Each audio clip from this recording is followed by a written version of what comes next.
പ്രിയ സുഹൃത്തുക്കളെ, നമ്മളിന്ന് നമ്മുടെ മനസ്സിനെ മഥിക്കുന്ന ഒരു പ്രശ്നത്തിലേക്ക് ഇറങ്ങുകയാണ്. നേഴ്സുമാരുടെ പ്രശ്നമാണ്. ഏത് വശത്തും നോക്കിയാലും അത് ചർച്ച ചെയ്ത് പരിഹരിക്കേണ്ട ഒരാവശ്യമാണ് എന്ന തർക്കമില്ലാത്തൊരു സംഗതിയാണ്. അപ്പം അതുകൊണ്ട് ഇപ്പം ഈ അടുത്ത ഘട്ടങ്ങളിലൊക്കെ ദിനങ്ങളിൽ ചില വിഭാഗങ്ങൾ സമരത്തിന് നേതൃത്വം കൊടുക്കുന്നതായിട്ടാണ് കാണുകയുണ്ടായി. സമരത്തിന് നേതൃത്വം കൊടുക്കുമ്പോൾ ശമ്പളം കൂട്ടാൻ വേണ്ടി സമരത്തിന് നേതൃത്വം കൊടുക്കുന്നവരോട് സഹകരിക്കുക എന്നുള്ള സ്വാഭാവികമായും വിഷമിക്കുന്ന നേഴ്സുമാരുടെ ഉള്ളിൻ്റെ താല്പര്യമാണ്. അധികാരികളെ ഭയപ്പെട്ടാലും ഭയട്ടില്ലെങ്കിലും ശരി, അങ്ങനെയൊക്കെ സ്വാഭാവികമായിട്ടുണ്ടാകും. കാരണം അവർക്ക് അവരുടെ ജീവിതത്തിൻ്റെ അനുദിന ജീവിതത്തിൻ്റെ ഗതിവിഗതികളാണ് അവരെ നയിക്കുന്നത്.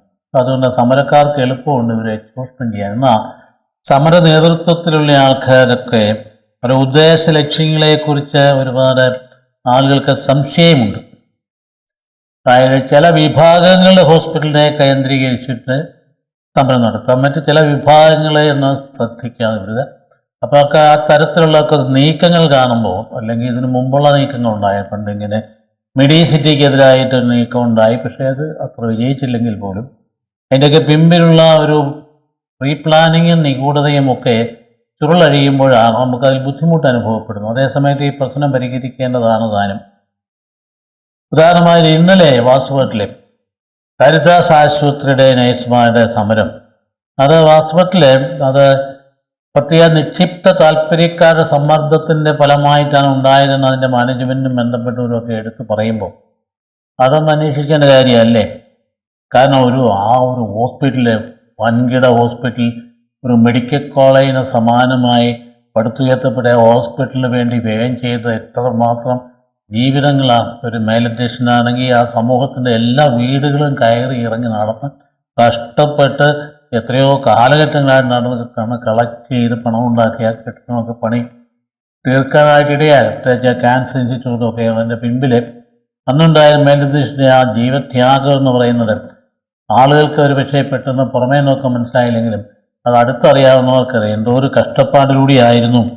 അപ്പോൾ അതുകൊണ്ട് വാസ്തവം പറഞ്ഞാൽ ഇന്നലെ നടന്നത് 65 വർഷമായിട്ട് നിൽക്കുന്ന ഒരു മധ്യ തിരുവിതാംകൂറിലെ വളരെ മനോഹരമായി പോകുന്ന കാരിത്താസ് ആശുപത്രി എന്ന ആർക്കും വാസ്തവത്തിൽ അതൊരു നിർഭാഗ്യകരമായി പോയി അവിടെയുള്ള അസ്വസ്ഥത. കാരണം ഈ സമരം കൊണ്ട് ഉണ്ടാകുന്ന വളരെ നിർഭാഗ്യകരമായ കാര്യങ്ങളാണ്. എന്ന് ചോദിച്ചാൽ ആരോഗ്യരംഗത്തെ ചില നിയമങ്ങളും ചട്ടങ്ങളും ഒക്കെ ഉണ്ടല്ലോ, അതൊക്കെ മറികടന്നുകൊണ്ട് പ്രത്യേകിച്ച് സമരക്കാർ എല്ലാ മര്യാദകളും വാസ്തവത്തിൽ അതിലംഘിച്ചുകൊണ്ടാണ് സമരത്തിന് നേതൃത്വം കൊടുത്തിരുന്നതെന്ന് ബന്ധപ്പെട്ട് അധികൃതർ പറയുമ്പോൾ അത് നമ്മൾ ഗൗരവമായിട്ട് എടുക്കേണ്ടതല്ലേ? അത്യാഹിത വിഭാഗവും അതുപോലെ സ്ത്രീ തീവ്ര പരിചരണ വിഭാഗവും അതുപോലെ തന്നെ ലേബറും cancer, chemotherapy, dialysis, operation theatre തുടങ്ങി ജീവൻ രക്ഷാ സേവനങ്ങൾ അതൊക്കെ നിയമം അനുശാസിക്കുന്ന രീതി അതൊക്കെ പ്രൊട്ടക്റ്റ് ചെയ്യപ്പെടേണ്ട രംഗങ്ങളാണ്. അവിടെയൊക്കെ അവതാളത്തിലായി കഴിഞ്ഞാൽ ജീവൻ നഷ്ടപ്പെടുന്നത് ആർക്കും അറിയാൻ പാടില്ലാത്തതും അത് മനുഷ്യത്വത്തിൻ്റെ മഹിമ പോലും അത് നഷ്ടപ്പെടുത്തിക്കൊണ്ടുള്ള സമരത്തിലേക്ക് നീങ്ങുക എന്ന് പറഞ്ഞാൽ അതത്ര ശരിയാണ് എന്ന് തോന്നുന്നത്. അതേസമയത്ത് അധികാരികൾ പറയുന്നു സർക്കാർ അനുശാസിക്കുന്ന അടിസ്ഥാന ശമ്പളത്തിൽ കൂടുതൽ കൊടുക്കുന്ന ഒരു ആശുപത്രിയാണത് എന്നവർ അവകാശപ്പെടുമ്പോൾ ശരിയാണോ ഇല്ലോ നോക്കുന്നതിൽ തെറ്റൊന്നുമില്ല. ആണെങ്കിൽ പിന്നെ ആ ഹോസ്പിറ്റലിനെ അസ്വസ്ഥമാക്കുന്നത് രീതിയിലേക്ക് പോകുന്നത് അത്ര നല്ലതാണോ എന്ന് സമരക്കാരൻ അറിഞ്ഞിരിക്കണം. അനുരഞ്ജനത്തിന് വിളിച്ചാൽ പോലും ലേബർ ഓഫീസിന് അധ്യക്ഷതയിൽ അനുരഞ്ജനത്തിന് വിളിച്ചിട്ട് പോലും അതിന് ചെല്ലില്ലാത്ത രീതിയിലേക്ക് പോകുമ്പം അപ്പം അതിൻ്റെ ഉള്ള അൾട്രാ മോട്ടിവേഷനൊക്കെ എന്താണെന്നുള്ളത് വാസ്തവത്തിൽ ചിന്തിക്കുന്നതൊക്കെ മനസ്സിലാക്കേണ്ടതാണ്. എന്തായാലും ശരി, സ്വകാര്യ ആശുപത്രികളിലെ അതായത് അവരുടെ ശമ്പള പരിഷ്കരണത്തെ സംബന്ധിച്ച് കരട് രേഖ സർക്കാർ പ്രസിദ്ധീകരിച്ചിട്ടുണ്ട്. കാര്യം എന്തായാലും ശരി, അതിനകത്ത് പ്രതികരിക്കുന്നുണ്ട്. വേതനത്തിൻ്റെ 2022 ഒക്ടോബർ 1 മുതൽ പ്രാബല്യത്തിൽ വരുന്ന രീതിയിലാണ് പ്രഖ്യാപിച്ചിരിക്കുന്നത്. അപ്പോൾ അതൊന്നും പോലെ 40,000 രൂപ ഉടനടി കൊടുക്കണമെന്ന് പറഞ്ഞുകൊണ്ട് എടുത്തു ചാടി ആർക്കൊക്കെയോ വലിയ ആളാകാനോ എന്തൊക്കെയോ നേടാനോ വേണ്ടിയിട്ടുള്ള ഇറങ്ങി പുറപ്പെടൽ അതിൻ്റെ പിമ്പിലെ നിഗൂഢത എന്ന് തിരിച്ചറിയാൻ ആളുകൾ ശ്രദ്ധിക്കേണ്ടതുണ്ട്. എന്തായാലും ഒരു രാജ്യത്തിലെ ജനങ്ങളുടെ ആരോഗ്യത്തിന് വേണ്ടിയിട്ട് വിശ്രമമില്ലാത്ത പണിയായിരിക്കുന്ന ഒരു വിഭാഗമാണ് നേഴ്സുമാർ. അത് നമുക്ക് മറക്കാൻ പാടുള്ളതല്ല. അവരെന്തുമാത്രം താല്പര്യത്തോടും സത്യത്തോടും നടന്നാലാണ് വാസ്തവത്തിൽ നമുക്ക് ഈ ഈ പറയുന്ന രംഗം ഫലപ്രദമായിട്ട് പോകുന്നത്. അപ്പോൾ വളരെയധികം കാര്യക്ഷമത, അല്ലെങ്കിൽ കാരുണ്യം, അതുപോലെ തന്നെ ക്ഷമ, അതിൻ്റെ കരുതൽ, ഇത് തന്നെയല്ല അതിനൊക്കെ സഹാനുഭൂതി ഒക്കെ ആവശ്യമുള്ള ഒരു രംഗമല്ലേ ഈ നേഴ്സുമാരുടെ രംഗം എന്ന് പറയുന്നത്. അതില്ല ഡോക്ടർമാർക്ക് നേഴ്സുമാർ ഇതൊക്കെ ഇല്ല ഇങ്ങനെ സംഭവിക്കും. അതില്ലാത്തപ്പോഴാണ് ഇങ്ങനെ ഈ പറയുന്ന കത്രിയൊക്കെ അകത്ത് വെച്ചുകൊണ്ട് ചില 50 വർഷവും കത്രി അകത്തിരുന്നാലും കുഴപ്പമില്ലെന്നൊക്കെ പറയുന്ന ട്രോളുകളൊക്കെ ഇറങ്ങേണ്ടുന്ന പശ്ചാത്തലം ഉണ്ടാകുന്നു. അതുകൊണ്ട് തന്നെയല്ല ഇപ്പോൾ മുട്ടിന് വേദനയ്ക്കായിട്ട് വന്നിട്ട് കണ്ണി എഴുന്ന് മാറ്റി എന്നൊക്കെ പറയുന്ന സാഹചര്യമൊക്കെ ഉണ്ടാകുമ്പോൾ, അല്ലെങ്കിൽ തുണിക്കെട്ട് തകർന്നമായിട്ട് വെച്ച് പോയിട്ട് കംപ്ലീറ്റ് പൂട്ടിക്കെട്ടിയിട്ടൊക്കെ പറയുന്ന സാഹചര്യങ്ങൾ ഉണ്ടാകുന്നത് ഇങ്ങനെയുള്ള അശ്രദ്ധയുടെ പരിണിത ഫലമായിട്ട് എല്ലാവർക്കും അറിയാവുമ്പോൾ എത്രമാത്രം ശ്രദ്ധയോടുകൂടി വേണം ഈ രംഗം കൈകാര്യം ചെയ്യുന്നത്. അപ്പം അതുകൊണ്ട് പൗരന്റെ ജീവനും സ്വത്തിനും സംരക്ഷണം നൽകാനായിട്ട് ഉത്തരവാദിത്തപ്പെട്ട സർക്കാർ ഇക്കാര്യം ശ്രദ്ധിക്കേണ്ട കാര്യമാണ്. കാരണം അത് വളരെ ഉത്തരവാദിത്തപ്പെട്ട ഒരു സംഗതി തന്നെയാണ്. നമ്മുടെ സംസ്ഥാനത്ത് 500-ലധികം സ്വകാര്യ ആശുപത്രികളുണ്ടെന്നാണ് കണക്കിൽ പറയുന്നതെന്ന് തോന്നുന്നത്. അതായത് 150ഓളം വൻകിട ഹോസ്പിറ്റലുകൾ തന്നെയാണ്. അപ്പം അതുകൊണ്ട് എങ്ങനെയൊക്കെയാണ് ഇങ്ങനെയുള്ളവർ, മനുഷ്യനാണെങ്കിൽ ഇപ്പം കണ്ടമാനം വിഷമിക്കാൻ കൂടെ വിഷമിക്കാൻ പോവുക. യുദ്ധത്തിൻ്റെ കെടുതികളിൽ നിന്ന് സാധനങ്ങളുടെ എല്ലാം നമ്മൾ അനുഭവിക്കാൻ പോകുന്ന വിലക്കൂടുകളും പട്ടിണിയും ദാരിദ്ര്യമൊക്കെയാണ് വരാൻ പോകും.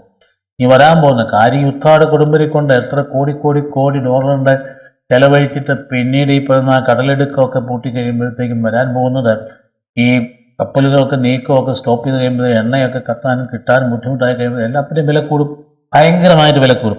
അപ്പോൾ അങ്ങനെ ഒരു കാര്യങ്ങളൊക്കെ ഇങ്ങനെയുള്ള മനുഷ്യൻ വിഷമിക്കുന്നതിൻ്റെ കൂടെ സമാധാനപരമായിട്ട് ആശുപത്രികളൊന്നും നടത്തിക്കൊണ്ട് പോകാൻ പറ്റില്ല എന്ന് പറയുമ്പോൾ അതൊക്കെ അതിൻ്റെ പിൻപിൽ നടത്തുന്ന ആൾക്കാർ ഈ സമരത്തിന് നേതൃത്വം കൊടുക്കുന്ന ഉദ്ദേശശുക്തി ഒന്നും മനസ്സിലുണ്ട്. അപ്പോൾ അതുകൊണ്ട് പണ്ട് ഞാൻ ഓർക്കുന്നുണ്ട്, അതായത് കോട്ടയത്തെ ഒരു സ്വകാര്യ ഹോസ്പിറ്റലുകളിലെ വൻപന്നൂർ ഹോസ്പിറ്റലിലും ഇതുപോലെ ആരുടെയൊക്കെ പ്രേരണയിൽ നേഴ്സുമാരെല്ലാം കൂടെ പമ്പിലിട്ട് സമരം ചെയ്ത് അവസാനം എന്നാ സംഭവിച്ചേ? അവസാനം ഇതാ നേഴ്സുമാരെ മുഴുവൻ ജോലി പോയി. അന്ന് ഈ സമരം നേതൃത്വം കൊടുക്കുന്ന ആരും കൂടെ ഉണ്ടായിരുന്നില്ല. അപ്പോൾ അതിന് ഓർക്കേണ്ട ഒരു കാര്യമാണ്. എന്നിട്ട് അവരെന്നാ സംഭവിച്ചത്? എല്ലാവരും പോയി കഴിയുമ്പോഴത്തേക്കും വേറെ ആളുകളെ വെച്ച് ഹോസ്പിറ്റൽ നടത്തി. അപ്പോൾ അതുകൊണ്ട് ഇതിനകത്ത് വരുംവരായികളെക്കുറിച്ചും എല്ലാ വിഭാഗത്തിൽപ്പെട്ടവർ ചിന്തിക്കേണ്ട ഒരു കാര്യമാണ്. അപ്പോൾ 2016 കേന്ദ്ര സർക്കാർ നിയോഗിച്ച ജഗദീഷ് പ്രസാദ് കമ്മിറ്റിയാണ് നേഴ്സുമാരുടെ ശമ്പളം 40,000 രൂപയാക്കണമെന്ന്. 2018 അത് കേരള സർക്കാർ അത് ആശുപത്രിയിൽ അത് കൃത്യമായിട്ട് നടപ്പാക്കാൻ ആവശ്യപ്പെട്ടെങ്കിലും കൃത്യമായ രീതിയിൽ നടന്നില്ല. 2023 കേരള ഹൈക്കോടതിയിൽ 3 മാസത്തിനുള്ളിൽ ഇത് നടക്കണമെന്ന് പറഞ്ഞിട്ട് അത് പൂർത്തിയാക്കാനായിട്ട് പറ്റിയിട്ടില്ല. അപ്പോൾ അതുപോലെ അവഗണിക്കപ്പെടുന്ന അവസരത്തിലുണ്ടാകുന്ന ആളുടെ നിലവിളി അത് നിഷ്ഫലമാകാതിരിക്കാൻ ആശുപത്രി അധികാരികളും ഒപ്പം തന്നെ മറ്റുള്ള ബന്ധപ്പെട്ടവരൊക്കെ സത്വര നടപടികൾ എടുക്കേണ്ടതാണ്. അങ്ങ് വിട്ടുമാറി എല്ലാവർക്കും അറിയാം, ആശുപത്രി നടത്തുന്നവർക്കും അറിയാം, എല്ലാവർക്കും അറിയാം ഇതിൻ്റെ വിഷമതകളും നേഴ്സുമാർക്ക് അനുഭവിക്കുന്ന വിഷമങ്ങളും ഒക്കെ. പിന്നിൽ അവരുടെ ത്യാഗത്തെക്കുറിച്ച് നമുക്കറിയാം. നിപ്പ വൈറസ് കയറി ആഞ്ഞടിച്ച ഘട്ടങ്ങളിൽ ഒരു ലിനി എന്ന് പറയുന്ന ഒരു നേഴ്സ്, വാസ്തവത്തിൽ അവരുടെ ത്യാഗം എന്ത് ഭയങ്കര. നേഴ്സുമാരും മുക്കാലും ഇങ്ങനെയൊക്കെ തന്നെയാണ്. അവസാനം അവർക്ക് ഈ പനി പിടികൂടും, നിപ്പ പിടികൂടുമെന്ന് നോക്കിയിട്ട് അതൊന്നും അത് വകവയ്ക്കാതെ അവിടെ നിന്ന് ജോലി ചെയ്തുകൊണ്ടല്ലേ അവർ ജീവത്യാഗം ചെയ്യേണ്ടി വന്നത്. എത്രയോ ലിനിമാരാണെന്ന് ഇതുപോലെ ഈ രംഗത്ത് ജോലി ചെയ്തുകൊണ്ടിരിക്കും. അപ്പോൾ അതുകൊണ്ട് വാസ്തവം പറഞ്ഞാൽ നമ്മൾ വ്യത്യസ്തമായിട്ട് ക്രൈസ്തവ സ്ഥാപനങ്ങളോടുകൂടിയാണ് പറയുന്നത്. ഇതിനൊക്കെ ആദ്യം മുൻകൈ എടുത്ത് അവരുടെ ആവശ്യത്തിനുള്ള സത്വര നടപടികൾ എടുത്ത് ശമ്പളം വർദ്ധിപ്പിച്ച് കൊടുക്കേണ്ടത് ക്രൈസ്തവ സ്ഥാപനങ്ങൾ തന്നെയാണ്. അതായത് ഇങ്ങനെയുള്ള നീതിബോധത്തോടെ പ്രവർത്തിക്കാനായിട്ട് ക്രൈസ്തവരെ ആദ്യം പഠിപ്പിക്കേണ്ടതില്ല. കാരണം അതിൻ്റെ അടിസ്ഥാന സംഗതി നീതിബോധം തന്നെയാണ്. അപ്പോൾ അതിനൊന്നും വിട്ടുവീഴ്ച ചെയ്യാനായിട്ട് പാടുള്ളതല്ല. അവിടെ വളരെ കരുണാകരമായ രീതിയിലുള്ള സമീപനം. ക്രൈസ്തവ സ്ഥാപനത്തെ നീതി പഠിപ്പിക്കാനായിട്ട് ആരും പുറത്തുനിന്ന് വരേണ്ട കാര്യമില്ല. നീതി പഠിപ്പിക്കുന്ന സംവിധാനം തന്നെയാണ് അകത്തുള്ളത്. സുവിശേഷം എന്ന് പറയുന്നത് അങ്ങനെയാണ്. ദൈവത്തിനോടും മറ്റുള്ള ബന്ധത്തിനും വരുന്ന നീതിബോധമാണ്. അപ്പോൾ അതുകൊണ്ട് അങ്ങനെ ഒരു കാര്യത്തേക്കുള്ളത്. അപ്പോൾ അതുകൊണ്ട് ഇതിനകത്ത് നമ്മൾ നോക്കണം, ഓരോ പെട്ടെന്ന് എടുത്ത് നോക്കിയാൽ ഓരോ വീട്ടിലും ഇപ്പോൾ ഒരു എങ്ങനെയെങ്കിലും കൊച്ചു നേഴ്സിംഗ് പഠിച്ച് കയറി വന്നു കഴിഞ്ഞാൽ രക്ഷപ്പെട്ടെന്ന് വിചാരിക്കുന്ന ഒരു ചിന്താഗതിയാണ് ഇപ്പോൾ നമ്മുടെ സാധാരണ കുടുംബങ്ങളെ ഒരുപാട് സ്വാധീനിച്ചിട്ടുള്ളത്. കാരണം അവർ കണ്ണിന് മുമ്പിൽ അങ്ങനെ പോയി രക്ഷപ്പെട്ട കുടുംബങ്ങളാണ് ധാരാളം ഉള്ളത്. അപ്പോൾ വാസ്തവത്തിൽ സമ്പന്ന കുടുംബങ്ങളിൽ വരുന്നവരാരും അല്ല ഈ നേഴ്സിംഗ് വരുന്ന പെൺപിള്ളേർ. അവർ മിക്കവാറും ഒക്കെ ബുദ്ധിമുട്ടുള്ള കുടുംബങ്ങളിൽ നിന്ന് വരുന്നവരാണ്. അപ്പോൾ ഏതിലേ പോയാലും ശരി, ഈ അവളെ വലിയ 95% മുകളിൽ മാർക്ക് മേടിച്ച് ഏകജാലകം വഴി അഡ്മിഷൻ കിട്ടിയാലും പഠിച്ചിറങ്ങും ഒരു 10 ലക്ഷം രൂപയെങ്കിലും ചിലവാകുന്നുണ്ട്. അതിനാ ബാങ്ക് ലോൺ എടുത്ത് കഴിഞ്ഞാൽ 10ൽ പോരെ 5 കിട്ടിയെന്ന് 1,000 കിട്ടിയില്ലെന്നും വരാം. അങ്ങനെയാണെങ്കിൽ കേരളത്തിന് പുറത്ത് കൊണ്ടിട്ട് കഴിഞ്ഞാൽ 20-25 ലക്ഷം രൂപയ്ക്കൊക്കെ എത്തി നിൽക്കുകയാണ് ഇപ്പം. അപ്പോൾ ഇതെന്താ ചെയ്യുന്നത്? സർവ്വതും പണയം വെച്ചും അല്ലെങ്കിൽ കിടപ്പാടം ഈട് വെച്ചും ഒക്കെയാണ് ഇപ്പം നടത്തിക്കൊണ്ടിരിക്കുന്നത്. അതിൽ എന്നിട്ട് പിന്നെ എന്നാ ചെയ്യുന്നത്? അത് മുഴുവൻ ലോൺ എടുക്കാൻ ബാങ്കിൽ കിട്ടുമെന്നൊക്കെ പറഞ്ഞാൽ അത് പകുതിയേ കിട്ടത്തുള്ളൂ. ബാക്കി പകുതിക്ക് എന്തായും ബാക്കി പകുതിക്ക് ഈ ബ്ലേഡിൽ നിന്ന് പണം എടുക്കും. അതിൻ്റെ കടം കയറിയിട്ട് മുടിഞ്ഞിട്ട് തിരിച്ചടയ്ക്കാൻ നിവർത്തില്ല. നേഴ്സിംഗ് പാസ്സായി തിരിച്ചു വരുമ്പം ഇതൊന്ന് തിരിച്ചടയ്ക്കണമെങ്കിൽ ഈ പറഞ്ഞ ഈ ഇത്ര തുച്ഛമായ ശമ്പളം 20,000 രൂപ ശമ്പളം വെച്ചുകൊണ്ട് ഇതെങ്ങനെ തിരിച്ചടയ്ക്കുന്ന ഇവിടുത്തെ മാനുഷികതയാണ് കൂടുതൽ പരിഗണിക്കുന്നത്. അവിടെ 40,000 രൂപ ഒന്നും അറിയപ്പറ്റുന്നുമില്ല. മറ്റുള്ള സ്ഥലങ്ങളിലൊക്കെ ശമ്പളം വെച്ച് നോക്കുക 40,000 രൂപ അറിയപ്പറ്റുമൊന്നുമല്ല. അതിനൊരു സംശയമില്ലാത്ത കാര്യമാണ്. അപ്പോൾ അങ്ങനെ വരുമ്പോൾ ആ ഒരു കാര്യത്തിൻ്റെ നീതിബോധം എന്ന് പറയുന്നത് എല്ലാ സ്ഥലങ്ങളിലും വ്യാപിക്കേണ്ടതാണ്. അപ്പോൾ അങ്ങനെ കടം കയറ്റി മുഴുവൻ നമുക്ക് നിവൃത്തിയില്ലാഞ്ഞിട്ട് ബാക്കി തുക എങ്ങനെ അടയ്ക്കുന്നതുകൊണ്ട് ബ്ലേഡിൽ നിന്ന് കടം എടുത്തു കഴിഞ്ഞാൽ അവസാനം അത് നിവൃത്തിയില്ല പറഞ്ഞിട്ട് ഉള്ള വീടും കൂടെ വിറ്റിട്ട് വഴിയാധാരമാകുന്ന ഒരുപാട് കാര്യങ്ങൾ ജീവിതാന്തസ്സുകൾ അത് കഴിഞ്ഞ് ഇതിനൊക്കെ അവസാനം ഈ അടച്ചടച്ചടച്ച് വരുന്ന ഈ കൊച്ചിനൊന്ന് കല്യാണം കഴിക്കണമെങ്കിലോ ജീവിതാന്തസ് അങ്ങ് നീണ്ടു പോവുകയില്ല. എന്ത് തരത്തിലുള്ള ബുദ്ധിമുട്ടിൽ ചെന്ന് ചാടിക്കുന്ന. അപ്പോൾ ഇതൊക്കെയാണ് തീരുമാനം എന്ന് പറയുന്ന വളരെ അടിയന്തരമായി നടക്കേണ്ട കാര്യമായി കാണുന്ന ഈ രംഗത്തെ സംബന്ധിച്ചിടത്തോളം. അപ്പോൾ ആധുനികമായിട്ടുള്ള ഒരു ഹോസ്പിറ്റൽ നടക്കുന്നവർക്ക് അതിൻ്റെ ബുദ്ധിമുട്ടുകൾ അതും മറുഭാഗമാണ്. ഒരു ഹോസ്പിറ്റൽ, പ്രത്യേകിച്ച് സൂപ്പർ സ്പെഷ്യാലിറ്റി ഹോസ്പിറ്റലിൻ്റെ തലത്തിലേക്ക് ഒരു ഹോസ്പിറ്റലിൽ പോകുകയാണെങ്കിൽ എന്തുമാത്രം എത്ര കോടികളാണ് സാധനങ്ങളുടെ സാമഗ്രികളുടെ വില. ഈ കോമ്പറ്റേറ്റീവ് വേൾഡിൽ വളരെ കൃത്യമായിട്ട് സൂപ്പർ സ്പെഷ്യാലിറ്റി സംവിധാനങ്ങൾ ഉണ്ടായിട്ടില്ല എങ്കിൽ ഹോസ്പിറ്റൽ മുഴുവൻ ഭയങ്കര നഷ്ടത്തിലും കടത്തിലുമായി തീരും. അപ്പോൾ അത് കൊണ്ടുപോകുന്ന ആളുടെ മാനസിക സംഘർഷം എന്താണ്? അപ്പോൾ ചികിത്സാ വിധികളാണ് എന്തുമാത്രം ബുദ്ധിമുട്ടുകളാണ്. ഇപ്പം നമുക്ക് തന്നെ അറിയാം, മെഡിക്കൽ കോളേജിൽ പോയാൽ ആശ്വാസം ഉണ്ടെന്ന് പറയും. പക്ഷേ മുഴുവൻ മരുന്നും പുറത്തുനിന്ന് മേടിക്കണം. മരുന്ന് മാത്രമോ എല്ലാവിധ സ്കാനിങ്ങുകളും പുറത്തു തന്നെ നടത്തണം. അപ്പോൾ ചിലവില്ലേ അവിടെ സ്വകാര്യ ഹോസ്പിറ്റലിൽ ചിലവാകുന്നതിന് തുല്യം തന്നെ ചിലവ് മെഡിക്കൽ കോളേജിൽ പോകാനും ഉണ്ട്. പിന്നെ എന്താ വ്യത്യാസം? അങ്ങനെ ഒരു സാധാരണ മനുഷ്യൻ കിടന്ന് വിഷമിക്കുന്ന അതിഭയങ്കരമായ സാഹചര്യം, ആ കൂടെ അവിടെ കൈക്കൂലിയും കൂടെ മേടിക്കുന്നവരാണെങ്കിലോ വല്ലാത്തൊരു സാഹചര്യത്തിലേക്ക് ചെന്ന് പെടുകയാണ്. അതുകൊണ്ട് വാസ്തവം പറഞ്ഞാൽ കൃത്യസമയത്തൊക്കെ ചിലപ്പോൾ മനുഷ്യൻ ജീവൻ രക്ഷിക്കണമെങ്കിൽ സ്വകാര്യ സ്ഥാപനങ്ങൾ തന്നെ വേണ്ടി വരും. ഒരു സംഭവം ഓർക്കാണ്, മെഡിക്കൽ കോളേജിൽ ഓട്ടോറിക്ഷ മറിഞ്ഞ് ബന്ധപ്പെട്ട ഒരാൾ, അറിയാവുന്ന ഒരാൾ എന്നോട് ബന്ധപ്പെട്ട് ഓട്ടോറിക്ഷ മറിഞ്ഞ് നടുവിന് കീഴോട്ട് ഒടിഞ്ഞു പോയി. അതായത് ഇറക്ക് കീഴോട്ട് ഒടിഞ്ഞു. അദ്ദേഹം ഹോസ്പിറ്റലായി 14 ദിവസം കഴിഞ്ഞപ്പോഴത്തേക്കും പെട്ടെന്ന് വിചാരിച്ചുകൊണ്ട് കാണാനായിട്ട് ചെന്നപ്പോൾ ഉണ്ട് അദ്ദേഹത്തിന് ഈ സെഡേഷനുള്ള അല്ലെങ്കിൽ വേദന സംഹാരികളെ മരുന്നും കൊടുത്ത് വെറുതെ ഇട്ടിരിക്കും, ഒന്നും ചെയ്തിട്ടില്ല. സങ്കടം. മെഡിക്കൽ കോളേജുള്ളവരെങ്ങനെ കുറ്റം പറയാൻ? ഇതുപോലെ 100 കണക്കിൽ 1000 ആളുകൾ അങ്ങ് ചെല്ലുക അങ്ങോട്ട്. അത് മുഴുവൻ കൃത്യമായിട്ട് ഇതെല്ലാം ചെന്ന് ഓപ്പറേറ്റ് ചെയ്യാനായിട്ട് ഈ മെഡിക്കൽ കോളേജിന് ഇങ്ങനെയുള്ള സർജന്മാരെയൊക്കെ സാധിക്കും. അവർ പിള്ളേരെ കൊണ്ട് പിടിക്കുന്നതിനെ കൊണ്ട് കൂടുതൽ ജയിപ്പിക്കും. ഇത് ചെന്ന് കഴിഞ്ഞിട്ട് തന്നെ ഇതിങ്ങനെ കിടക്കും. അപ്പോൾ ഞാൻ ചോദിച്ചത് എന്ത് പറ്റി ഇങ്ങനെ 14 ദിവസമായില്ല, അടുത്ത തിങ്കളാഴ്ച അടുത്തയാഴ്ച ഡോക്ടറെ വീട്ടിൽ ചെന്നൊന്ന് പോയി കാണാനിരിക്കുകയെന്ന് പറയും. കാരണം എന്തെങ്കിലും നന്മയുണ്ടാകും വീട്ടിൽ ചെന്നുകൊണ്ട് കാശ് കൊടുക്കണമെന്ന് ചിന്ത അറിയാൻ പാടില്ല.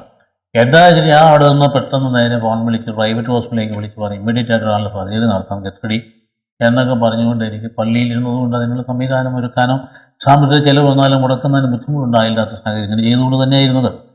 പെട്ടെന്ന് അവിടെ ചെന്ന് കഴിയുമ്പോൾ ആ ഡോക്ടർ നിമിഷം കൊണ്ട് ഓപ്പറേഷൻ നടത്തി ആളിനെ സുഖപ്പെട്ടു ഞാൻ പറയാം. ആ സർജറി 14 ദിവസം താമസിച്ചത് നമ്മൾ സ്റ്റിഫായി, അതുകൊണ്ട് ഇരട്ടി കോംപ്ലിക്കേറ്റഡ് ആയിരുന്നു എന്ന് പറയാനായിട്ടിടയായി. അപ്പോൾ അതുകൊണ്ട് ഈ പ്രൈവറ്റ് ഹോസ്പിറ്റലുകൾ പറയുന്ന സംഗതി നമുക്കില്ല എങ്കിൽ എത്രയോ ജീവൻ നഷ്ടപ്പെട്ടു പോകുന്നൊരു സംശയം ഇതാണ്. അതുകൊണ്ട് അങ്ങനെ പോലെ മിടുക്കനായിട്ട് പിന്നീട് തിരിച്ചു വരാനായിട്ടിടയായി. പിന്നെ അതുകൊണ്ട് ഇങ്ങനെ ഹോസ്പിറ്റലൊക്കെ ചെന്ന് കഴിഞ്ഞതിന് ശേഷം പ്രൈവറ്റ് ഹോസ്പിറ്റലാണെങ്കിൽ സൂപ്പർ സ്പെഷ്യാലിറ്റി ചെന്ന് കഴിഞ്ഞിട്ട് അവസാനം ഈ പറയുന്ന ഈ അതിഭയങ്കരമായ ബില്ലൊക്കെ കാണുമ്പോൾ ബില്ല് വലുതായിരിക്കും. എത്രയോ സ്കാനിങ് മെഷീനുകൾ എല്ലാത്തിലൂടെ ഒന്ന് കടന്നു പോകണമെങ്കിൽ ഓരോ ടെസ്റ്റിനും എന്തുമാത്രം പണമാണ് ചിലവഴിക്കണം. അതെല്ലാം കൂടെ കൂട്ടിക്കിടന്ന് ബില്ല് കഴിക്കണം. അയ്യോ ഇത് ബ്ലേഡാ, ഇത് കത്തിയാ എന്ന് പറഞ്ഞുകൊണ്ട് വെറുതെ പുലമ്പിയിട്ട് കാര്യമൊന്നുമില്ല. കാരണം സർക്കാരിൻ്റെ ഹോസ്പിറ്റലിൽ പോയാൽ ഇങ്ങനെ സംഭവിക്കുന്നത്, പ്രൈവറ്റ് ഹോസ്പിറ്റലിൽ പിന്നെ അവരെന്ത് ചെയ്യാനും ഇതെങ്കിലും വേണ്ടേ. അപ്പം അതുകൊണ്ട് അങ്ങനെയുള്ള സാഹചര്യങ്ങളെക്കുറിച്ച് ഹോസ്പിറ്റൽ നടത്തുന്നവരെ കുറിച്ചുള്ള അവരുടെ മനോഭാവം എന്ന് വിചാരിച്ച് നേഴ്സുമാരെ ശമ്പളം അങ്ങോട്ട് വെട്ടിക്കുറങ്ങുന്നത് അങ്ങനെ രക്ഷപ്പെടുത്താമെന്ന് വിചാരിക്കുന്നത് ശരിയല്ല. അത് ശരിയല്ല. അത് നീതിബോധത്തോട് ചെയ്യേണ്ട കാര്യമാണ്. അവിടെ ചെയ്യേണ്ട സംഗതി കരുണ മാത്രമാണ്. അത് ദൈവത്തിൻ്റെ കൃപയിൽ ആശ്രയിച്ചുകൊണ്ട് ചെയ്യേണ്ട കാര്യങ്ങൾ ചെയ്യുന്നതിന് ആവശ്യമായിട്ടുള്ള മനത്തൻ്റെടത്തുകൂടി ചെയ്യേണ്ടടുത്ത് ശമ്പളം കൂട്ടുകയും അതിൻ്റെ പരമ്പരായി വരുന്നിടത്ത് വെച്ച് കാണാം. അതായത് കാര്യങ്ങൾ പാവങ്ങൾക്ക് വേണ്ടി ചെയ്യുന്നു, കരുണയോടുകൂടി ചെയ്യുന്നു പറയുമ്പോൾ അതിനെ സംരക്ഷിക്കാനായിട്ട് ഒരുവൻ കൂടെ ഉണ്ടാകുക, യഥാർത്ഥത്തിൽ സൗഖ്യം നൽകുന്നവൻ കൂടെ ഉണ്ടാകുന്ന ബോധ്യം നമ്മുടെ ക്രൈസ്തവ സ്ഥാപനങ്ങളെ ഭരിക്കേണ്ടതാണ്. അതുകൊണ്ട് അവിടെ കൃത്യം ലാഭം മാത്രം നോക്കിയാൽ പോരാ. അതുപോലെ നമുക്ക് ഇത്രമാത്രം ചിലവ് അതിന് വന്നിട്ടുണ്ട്, ഇത്ര കോടി രൂപ കൊടുത്താണ് ആ മെഷീൻ മേടിച്ച് വെച്ചിരിക്കുന്നത്, അതിനകത്ത് ഇത്ര ടെസ്റ്റ് മറന്നുപോയെങ്കിൽ മാത്രമേ കൃത്യം ഓരോ മാസവും അതിൻ്റെ ലോൺ അടച്ച് തീർക്കാൻ പറ്റുകയുള്ളൂ. കാൽക്കുലേഷനൊക്കെ നല്ലത് തന്നെയാണ്. അപ്പോൾ അതിനപ്പുറത്തേക്ക് ഇവിടെ വന്നു ചേരുന്ന ഈ മനുഷ്യനുള്ള ഹൃദയഭാവം കൂടിയൊന്ന് മനസ്സിലാക്കേണ്ട. ഇവിടെ അല്പം വീഴ്ച വന്നാലും ആ കുടുംബം തകരുന്നത് അതാണ് നമുക്ക് സഹിക്കാൻ പാടില്ലാതെ വരും. അപ്പോൾ അത് നമ്മെ സംബന്ധിച്ചിടത്തോളം അടിസ്ഥാനപരമായി കരുണയാണ് നമ്മെ കൂടുതൽ വർക്ക് ചെയ്യേണ്ടത്. അപ്പോൾ അതനുസരിച്ച് ഇങ്ങനെയുള്ള സംവിധാനങ്ങൾ മുമ്പോട്ട് കൊണ്ടുപോകുന്നുള്ള വഴി ദൈവം പറഞ്ഞതൊന്നും സംശയമൊന്നുമില്ല. ഞാനിവിടെ അവസാനിപ്പിക്കുകയാണ്. 2 കാര്യങ്ങൾ പറഞ്ഞുകൊണ്ട് അവസാനിപ്പിക്കുക. ഒന്ന്, ഇവിടെ ഈ പറയുന്ന നേഴ്സുമാരുടെ അവസ്ഥയെക്കുറിച്ച് നമുക്കൊരു ധാരണയുണ്ടാകണം. അതെല്ലാവർക്കും ധാരണ ഉണ്ടെന്നാണ് ഇരിക്കുന്നത്. നമ്മുടെ ഹോസ്പിറ്റലിലുള്ള എല്ലാവർക്കും ധാരണയുണ്ട്. പക്ഷേ അതിനനുസരിച്ച് നടപടിക്രമങ്ങളിലേക്ക് നീങ്ങണം. അത് സർക്കാരിനെ നോക്കിക്കേണ്ട കാര്യമില്ല. സർക്കാരാണ് വിജ്ഞാനം പുറപ്പെടുവിക്കേണ്ടത്. സർക്കാരിനെ നോക്കിക്കാണ്ട് തന്നെ ക്രൈസ്തവ സ്ഥാപനങ്ങൾ ഇത് കൊടുത്തുകൊണ്ടൊക്കെ തന്നെ ഇരിക്കുന്നെങ്കിൽ പോലും കുറച്ചുകൂടി ആത്മാർത്ഥമായിട്ട് പരിശോധിക്കുന്നത് നമ്മൾ ബിസിനസ്സാണോ അതോ ഇത് രോഗി ശുശ്രൂഷയാണോ എന്ന്. സൗഖ്യദായകമായ ശുശ്രൂഷയുടെ ഭാഗമായിട്ടാണെങ്കിൽ കുറച്ച് നമുക്ക് നഷ്ടം വരേണ്ടി വരും. നഷ്ടം സഹിച്ചുകൊണ്ട് തന്നെ ഈ പാവങ്ങളോട് കരുണ കാണിക്കാൻ നമുക്ക് ചുമതലയുണ്ട്. അതേസമയം തന്നെ പുതിയനം ധരിച്ചിരിക്കേണ്ട ഒരു കാര്യം, ഒരു ഹോസ്പിറ്റൽ നടത്തിക്കൊണ്ട് പോകുന്ന ഇതുപോലുള്ള സ്ഥാപനങ്ങൾ നമുക്ക് ഇല്ല എങ്കിൽ ഒരുപക്ഷേ ജീവൻ അപ്രത്യക്ഷമായി പോലും കണ്ടില്ലേ മെഡിക്കൽ കോളേജിൽ നടന്നുകൊണ്ടിരിക്കുന്ന കാര്യങ്ങളൊക്കെ അവരെ കുറ്റം പറയാൻ പറ്റുമോ? ഡോക്ടർമാരെയും ഇങ്ങനെ എണ്ണമറ്റ രീതിയിൽ ആളുകൾ വന്നു കഴിയുമ്പോഴത്തേക്ക് എല്ലാവരെയും ശ്രദ്ധിച്ചുകൊണ്ട് ഓപ്പറേഷൻ നടത്തണമെന്നൊക്കെ നടത്താൻ പറ്റുന്ന കാര്യമാണ്. അപ്പോൾ അതുകൊണ്ട് അവരെന്താ ചെയ്യുന്നത്? അവർ ചെയ്യാവുന്നൊക്കെ ചെയ്യുന്നു. അപ്പോൾ അങ്ങനെ വരുമ്പോൾ വീഴ്ചകൾ വരുന്നു. അപ്പോൾ കത്രികയൊക്കെ അകത്തിരിക്കും. അപ്പോൾ അതുകൊണ്ട് അതൊക്കെ നമുക്ക് അങ്ങനെയൊക്കെ നടന്നോട്ടെ എന്ന് പറഞ്ഞ് വിട്ടാൽ മതിയോ? നടപടി എടുക്കേണ്ടത് എടുക്കുകയും കൃത്യമായിട്ടുള്ള കാര്യങ്ങൾ നമുക്ക് അത് നിരീക്ഷിക്കുകയും അത് മോണിറ്റർ ചെയ്യുകയും ചെയ്യാനുള്ള സംവിധാനം നമുക്കുണ്ടാകുന്നു. അപ്പോൾ ഒരേ സമയം തന്നെ നേഴ്സുമാരോടുള്ള അനുകമ്പ ഉണ്ടാകുന്നതോടൊപ്പം തന്നെ ഹോസ്പിറ്റൽ നടത്തുമെന്നവരോട് കൂടി നമ്മൾ ഒന്നിച്ചു നിന്നതുകൊണ്ട് ഒറ്റക്കെട്ടായി സർക്കാർ സമൂഹമാണ് ഇങ്ങനെയുള്ള സാഹചര്യങ്ങളിൽ എക്സ്പെൻസീവായിട്ട് വരുമ്പോൾ NGO സംവിധാനങ്ങൾ ഉപയോഗിച്ചുകൊണ്ട് ഇങ്ങനെയുള്ള കാര്യങ്ങൾ ആളുകളെ സഹായിക്കാൻ കഴിയേണ്ട വാസ്തവത്തെ ക്രൈസ്തവ ഇടവക സമൂഹങ്ങൾക്ക് ഒരുപാട് കാര്യങ്ങൾ ചെയ്യാൻ പറ്റും. തൻ്റെ ഇടവകയിൽപ്പെടുന്ന അങ്ങനെയായിരിക്കും, അല്ലെങ്കിൽ ഇടവ പരിധിയിൽപ്പെടുന്ന ആരായാലും ശരി, ഒരു നിസ്സഹായമായ അവസ്ഥ വന്നു കഴിഞ്ഞാൽ അവരെ പൊക്കിയെടുക്കാനും സഹായിക്കാനുമുള്ള വഴി ആ ഇടവ ഉണ്ടാകും. അത് അനുഭവത്തിൽ നിന്ന് പറയുന്നത് ഉണ്ടാകുന്ന ബോധ്യത്തിൽ അത് കൊടുക്കാൻ തയ്യാറാണ്. അവിടെയാണ് നമ്മുടെ ജീവിത ശുശ്രൂഷ എന്ന് പറയുന്നത്. നിസ്സാര കാര്യമൊന്നുമില്ല. ഈ രോഗി ശുശ്രൂഷ എന്ന സുവിശേഷത്തിൻ്റെ പ്രവർത്തനമാണ്. സൗഖ്യദായകമായ ആ പ്രവൃത്തി സൗഖ്യദായകനായ ആളിനെ അങ്ങോട്ട് പ്രസന്റ് ചെയ്യുന്ന. അപ്പോൾ അതുകൊണ്ട് അവിടെ കൃത്യമായിട്ട് നമുക്ക് ചെയ്യേണ്ട കാര്യങ്ങൾ ചെയ്യാനുള്ള സംവിധാനം ഓരോ സംവിധാനങ്ങളും ഇപ്പോൾ ഉണ്ട്. അത് വിനിയോഗിക്കാൻ തയ്യാറാകട്ടെ. ദൈവം അനുഗ്രഹിക്കട്ടെ. Thank you very much.